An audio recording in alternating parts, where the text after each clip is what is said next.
നമ്മുടെ ഇന്നത്തെ ഈ ആധുനിക ലോകം ചലിച്ചുകൊണ്ടിരിക്കുന്നത് ഒരു കറുത്ത ദ്രാവകത്തിന്റെ കരുത്തിലാണ്. അതാണ് ക്രൂഡ് ഓയിൽ അഥവാ പെട്രോളിയം.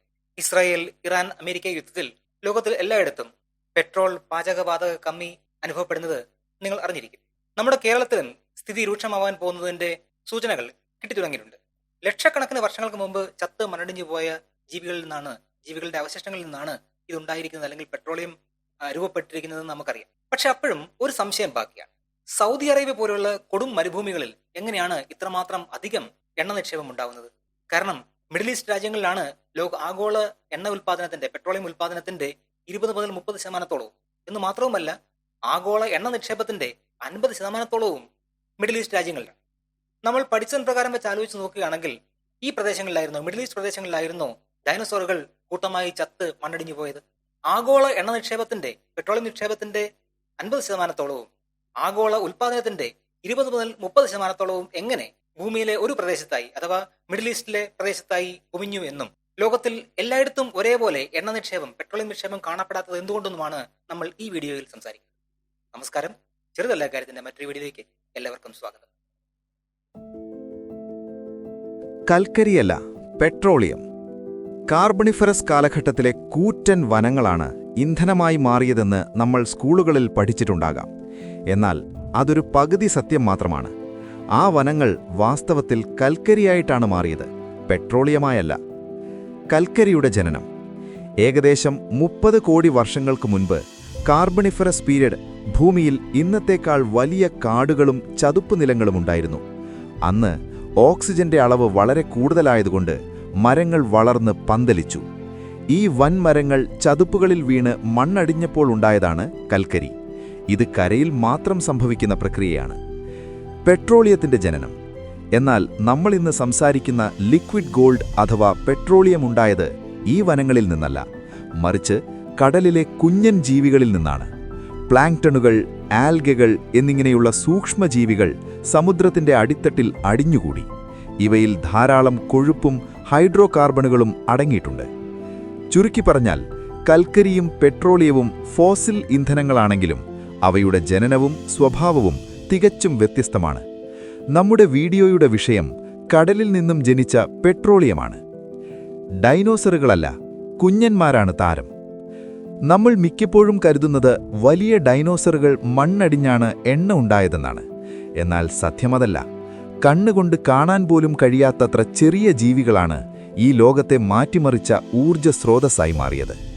കോടിക്കണക്കിന് വർഷങ്ങൾക്ക് മുൻപ് നമ്മുടെ ഭൂമിയിലെ സമുദ്രങ്ങളിൽ പ്ലാങ്ക്ടണുകൾ, ആൽഗകൾ എന്നിങ്ങനെയുള്ള സൂക്ഷ്മജീവികൾ ധാരാളമായി ഉണ്ടായിരുന്നു. ഇവ ചത്തുപോകുമ്പോൾ സമുദ്രത്തിന്റെ അടിത്തട്ടിലേക്ക് താഴ്ന്നുപോകും. സാധാരണഗതിയിൽ മൃതശരീരങ്ങൾ ചീഞ്ഞു പോകാറുണ്ട്. എന്നാൽ സമുദ്രത്തിന്റെ ആഴങ്ങളിൽ ഓക്സിജൻ ഇല്ലാത്ത ഭാഗങ്ങളിൽ ഇവ ചീഞ്ഞു പോകാതെ കളിമണ്ണിനും മണലിനുമിടയിൽ പെട്ടുപോയി. കാലം കടന്നുപോയപ്പോൾ ഈ അവശിഷ്ടങ്ങൾക്ക് മുകളിൽ ടൺ കണക്കിന് മണ്ണും ചെളിയും വന്നടിഞ്ഞു. ഭൂമിക്കടിയിലെ കഠിനമായ ചൂടും സമ്മർദ്ദവും അഥവാ ഹീറ്റ് ആൻഡ് പ്രഷർ ഈ ജൈവ അവശിഷ്ടങ്ങളെ ഒരു പ്രത്യേക പാചകപ്പുരയിൽ എന്ന പോലെ മാറ്റിമറിച്ചു. ഏകദേശം 60 ഡിഗ്രി മുതൽ 120 ഡിഗ്രി വരെയുള്ള താപനിലയിൽ ഇവ ക്രൂഡ് ഓയിലായി പരിണമിച്ചു. മരുഭൂമിയിൽ എണ്ണ വന്നതെങ്ങനെ? ലോകത്തിലെ ഏറ്റവും വലിയ എണ്ണ ഉൽപ്പാദകരായ സൗദി അറേബ്യയിൽ എണ്ണ കിട്ടുന്നത് കരയിൽ നിന്നാണ്, കടലിൽ നിന്നല്ല. ഇത് കേൾക്കുമ്പോൾ സമുദ്രജീവികളിൽ നിന്നാണ് എണ്ണ ഉണ്ടായതെന്ന ശാസ്ത്രസത്യം തെറ്റാണെന്ന് തോന്നിയേക്കാം. പക്ഷേ അവിടെയാണ് ഭൂമിയുടെ അത്ഭുതകരമായ ചരിത്രം ഒളിഞ്ഞിരിക്കുന്നത്. ഇന്ന് നമ്മൾ കാണുന്ന സൗദി അറേബ്യ പണ്ടൊരു വലിയ സമുദ്രത്തിന്റെ അടിത്തട്ടായിരുന്നു എന്ന് പാലിയോ ജിയോഗ്രഫി പഠനങ്ങൾ പറയുന്നു. ദശലക്ഷക്കണക്കിന് വർഷങ്ങൾക്ക് മുൻപ് ടെത്തിസ് സമുദ്രം എന്നറിയപ്പെട്ടിരുന്ന ഒരാഴം കുറഞ്ഞ കടലായിരുന്നു ഈ പ്രദേശം. ഭൂമിക്കടിയിലെ പാളികൾ അഥവാ ടെക്ടോണിക് പ്ലേറ്റ് നിരന്തരം ചലിച്ചുകൊണ്ടിരിക്കുകയാണ്. ഈ ചലനം കാരണം കടൽത്തട്ടുകൾ ഉയർന്നുവരികയും കടൽ പിൻവാങ്ങുകയും ചെയ്തു. അങ്ങനെ പണ്ടത്തെ സമുദ്രത്തിന്റെ അടിത്തട്ട് ഇന്നത്തെ മണലാരണ്യമായി മാറി.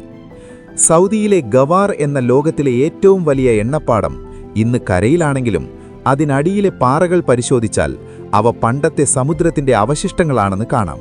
അതായത് നമ്മൾ ഇന്ന് മരുഭൂമിയിൽ കുഴിക്കുന്നത് പണ്ടത്തെ സമുദ്രത്തിലെ നിധിക്ക് വേണ്ടിയാണ്. അതുകൊണ്ടുതന്നെ ഇവിടെ വനങ്ങളല്ല, മറിച്ച് കടലായിരുന്നു എന്ന് നമുക്ക് ഉറപ്പിച്ചു പറയാം. ചിലയിടങ്ങളിൽ കടൽത്തട്ടുയർന്ന് കരയായെങ്കിൽ മറ്റു ചിലയിടങ്ങളിൽ എണ്ണ നിക്ഷേപം ഇപ്പോഴും ആഴക്കടലിനടിയിൽ തന്നെയാണ്. അവിടെ നിന്ന് എണ്ണയെടുക്കുന്നത് കരയിൽ കുഴിക്കുന്നതിനേക്കാൾ എത്രയോ മടങ്ങ് വെല്ലുവിളിയുള്ള കാര്യമാണ്. കരയിൽ നിന്ന് കിലോമീറ്ററുകൾ അകലെ കടലിന്റെ നടുവിൽ വലിയ പ്ലാറ്റ്ഫോമുകൾ സ്ഥാപിച്ച് എണ്ണയെടുക്കുന്ന രീതിയാണിത്. ഇതിന് ഓഫ്ഷോർ ഡ്രില്ലിംഗ് എന്ന് വിളിക്കുന്നു. ഭാരതത്തിലെ ബോംബെ ഹൈ ഇതിന് വലിയൊരു ഉദാഹരണമാണ്. എന്തുകൊണ്ട് എല്ലായിടത്തും എണ്ണ കിട്ടുന്നില്ല? സമുദ്രങ്ങൾ ഭൂമിയിൽ എല്ലായിടത്തുമുണ്ടല്ലോ. പിന്നെ എന്തുകൊണ്ടാണ് കേരളത്തിലോ അമേരിക്കയിലെ എല്ലാ സംസ്ഥാനങ്ങളിലും ഇത്ര വലിയ എണ്ണശേഖരമില്ലാത്തത്? പ്രകൃതി ഒരുക്കുന്ന ഒരു ലോട്ടറി അടിച്ചാൽ മാത്രമേ ഒരു രാജ്യത്തിന് എണ്ണ സമ്പത്ത് ലഭിക്കുകയുള്ളൂ. ഭൂമിക്കടിയിൽ എണ്ണ അഥവാ പെട്രോളിയം ഉണ്ടാകാൻ 4 കാര്യങ്ങൾ ഒരേ സമയം ഒരേ സ്ഥലത്ത് സംഭവിക്കണം. സോഴ്സ് റോക്ക്, സമുദ്രജീവികൾ അടിഞ്ഞുകൂടിയ കളിമണ്ണ് വേണം. ഇതാണ് പെട്രോളിയം ഉണ്ടാകുവാനുള്ള സ്രോതസ്. ദ ഓയിൽ വിൻഡോ, ഭൂമിക്കടിയിൽ കൃത്യമായ ആഴത്തിൽ ഇത് ചെന്നെത്തണം. ജൈവ അവശിഷ്ടങ്ങൾ എണ്ണയായി പാകം ചെയ്യപ്പെടണം. ചൂട് കൂടിയാൽ എണ്ണ ഗ്യാസായി മാറും, ചൂട് കുറഞ്ഞാൽ എണ്ണയാകുകയുമില്ല. റിസർവോയർ റോക്ക്, രൂപം കൊണ്ടുവരുന്ന എണ്ണയ്ക്ക് തങ്ങി നിൽക്കാൻ പാകത്തിന് സുഷിരങ്ങളുള്ള മണൽപ്പാറകൾ വേണം. ഇത്തരം പാറകളാണ് പിന്നീട് പെട്രോളിയം സംഭരണികളായി മാറുന്നത്. ക്യാപ് റോക്ക് അഥവാ ട്രാപ്പ്, ഇത് ഏറ്റവും പ്രധാനമാണ്. എണ്ണ ദ്രാവകമായതുകൊണ്ട് അത് മുകളിലേക്ക് ഒഴുകാൻ ശ്രമിക്കും. അത് തടയാൻ മുകളിൽ ഒരടപ്പ് പോലെ കടുപ്പമേറിയ പാറകൾ വേണം. ഈ 4 കാര്യങ്ങളും ഒത്തുവന്ന അപൂർവം സ്ഥലങ്ങളാണ് പേർഷ്യൻ ഗൾഫ് രാജ്യങ്ങളും വെനസ്വേലയും ഇറാനുമെല്ലാം. അതുകൊണ്ടാണ് എണ്ണ ഭൂമിയിൽ തുല്യമായി വിതരണം ചെയ്യപ്പെടാത്തത്. എന്തുകൊണ്ട് ഭൂമിയിലെ കരഭാഗങ്ങളിൽ എല്ലായിടത്തും ഒരേപോലെ പെട്രോളിയം നിക്ഷേപം കാണുന്നില്ല എന്നതിനുള്ള ശാസ്ത്ര നിഗമനം ഇങ്ങനെയാണ്. സൗദി അറേബ്യ പോലെ തന്നെ വലിയ എണ്ണശേഖരമുള്ള രാജ്യങ്ങളാണ് ഇറാനും വെനസ്വേലയും. ഭൂമിശാസ്ത്രപരമായ മാറ്റങ്ങൾ എങ്ങനെയാണ് ഈ രാജ്യങ്ങളെ ലോക സാമ്പത്തിക ശക്തികളാക്കി മാറ്റിയതെന്ന് നോക്കാം. ഇറാന്റെ കാര്യത്തിൽ അറേബ്യൻ പ്ലേറ്റും യുറേഷ്യൻ പ്ലേറ്റും തമ്മിൽ കൂട്ടിമുട്ടിയപ്പോൾ കടൽത്തട്ട് ഉയർന്നുവരുകയും സാഗ്രോസ് പർവ്വതനിരകൾ രൂപം കൊള്ളുകയും ചെയ്തു.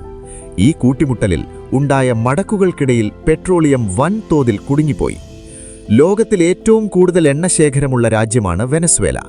അവിടത്തെ ഓറിനോക്കോ ബെൽറ്റിലെ എണ്ണ പണ്ട് സമുദ്രത്തിലുണ്ടായതെങ്കിലും പിന്നീട് നദീതടങ്ങളിലേക്ക് നീങ്ങുകയും അവിടെ വലിയ ശേഖരമായി മാറുകയും ചെയ്തു.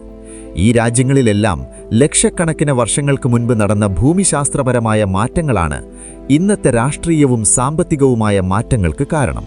ലോകത്തിലെ മൊത്തം എണ്ണ നിക്ഷേപത്തിന്റെ പകുതിയോളം മിഡിൽ ഈസ്റ്റ് എന്ന ചെറിയ ഭൂപ്രദേശത്ത് എങ്ങനെ വന്നു എന്നത് ശാസ്ത്രലോകത്തെ എന്നും അത്ഭുതപ്പെടുത്തിയ ഒന്നാണ്. ഇത് വെറുമൊരു യാദൃശ്ചികതയല്ല, മറിച്ച് ദശലക്ഷക്കണക്കിന് വർഷങ്ങൾ കൊണ്ട് പ്രകൃതി അവിടെ ഒരുക്കിയ ചില പ്രത്യേക സാഹചര്യങ്ങളുടെ ഫലമാണ്. ഭൂമിശാസ്ത്രപരമായ ലൊക്കേഷൻ ഇതിൽ വലിയ പങ്ക് വഹിക്കുന്നുണ്ട്. പണ്ട് ടെത്തിസ് സമുദ്രത്തിന്റെ ഭാഗമായിരുന്ന ഈ പ്രദേശം ഭൂമധ്യരേഖയ്ക്ക് അടുത്തായിരുന്നു. ചൂടുള്ള കാലാവസ്ഥയായതുകൊണ്ട് സമുദ്രത്തിൽ പ്ലാങ്ക്ടനുകൾ അമിതമായി വളരാൻ ഇത് കാരണമായി. അതായത് എണ്ണയുണ്ടാകാനുള്ള റോ മെറ്റീരിയൽ ഇവിടെ ധാരാളമായിരുന്നു. മിഡിൽ ഈസ്റ്റിലെ ഭൂമിക്കടിയിലുള്ള പാറകളുടെ ഘടന വളരെ പ്രത്യേകതയുള്ളതാണ്.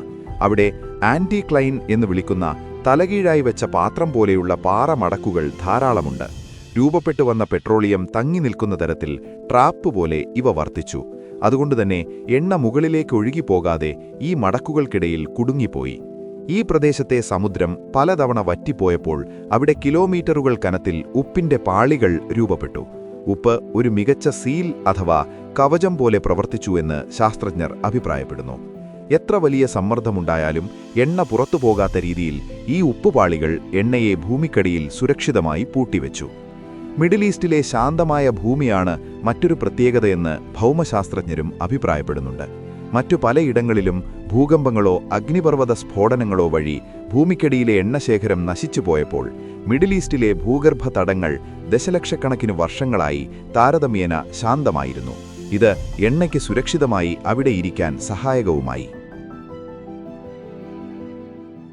അപ്പോൾ നമുക്ക് മനസ്സിലാവുന്നത് ഒരു രാജ്യം സമ്പന്നമാവുന്നത് കേവലം ഭാഗ്യം കൊണ്ട് മാത്രമല്ല, മറിച്ച് കോടിക്കണക്കിന് വർഷങ്ങൾക്ക് മുമ്പ് പ്രകൃതി അവിടെ ഒരുക്കി വെച്ച ശാസ്ത്രീയമായ ചില സാഹചര്യങ്ങൾ കൊണ്ടാണ്. പ്ലാങ്ക്ടനുകളുടെ വളർച്ച മുതൽ ഉപ്പുപാളികളുടെ സംരക്ഷണം വരെ നീളുന്ന ആ വലിയ പ്രക്രിയയുടെ ഫലമാണ് മിഡിൽ ഈസ്റ്റിൽ നമ്മൾ ഇന്ന് കാണുന്ന എണ്ണക്കടൽ. നമ്മുടെ വാഹനത്തിൽ നമ്മൾ അടിക്കുന്ന ഓരോ തുള്ളി പെട്രോളിനും കോടിക്കണക്കിന് വർഷത്തെ ചരിത്രമാണ് പറയാനുള്ളത്. ഒരു കാലത്ത് സമുദ്രങ്ങളായിരുന്ന ഇടങ്ങൾ മരുഭൂമിയായതും പർവ്വതങ്ങളായും മാറിയ കഥയാണത്. പ്രകൃതി ഒളിപ്പിച്ചു വെച്ചിരിക്കുന്ന ഈ ഊർജ്ജം നമ്മൾ അതിവേഗം ഉപയോഗിച്ച് തീർത്തുകൊണ്ടിരിക്കുകയാണ്. ഈ നിധി എന്നത്തേക്കും ഉണ്ടാവില്ല എന്നതുകൊണ്ട് തന്നെ നമ്മൾ ബദൽ ഊർജ്ജ മാർഗ്ഗങ്ങൾ തേറി പോകേണ്ടതും അത്യാവശ്യമാണ്. അപ്പൊ അടുത്ത തവണ പെട്രോൾ പമ്പിൽ നിങ്ങൾ നിൽക്കുമ്പോൾ ഓർക്കുക, നിങ്ങൾ ഉപയോഗിച്ചുകൊണ്ടിരിക്കുന്നത് ഭൂമിയുടെ 15 കോടി വർഷം പഴക്കമുള്ള ഒരു രഹസ്യമാണ്. മറ്റൊരു വിഷയവുമായി അടുത്ത വീഡിയോയിൽ നമുക്ക് വീണ്ടും കാണാം.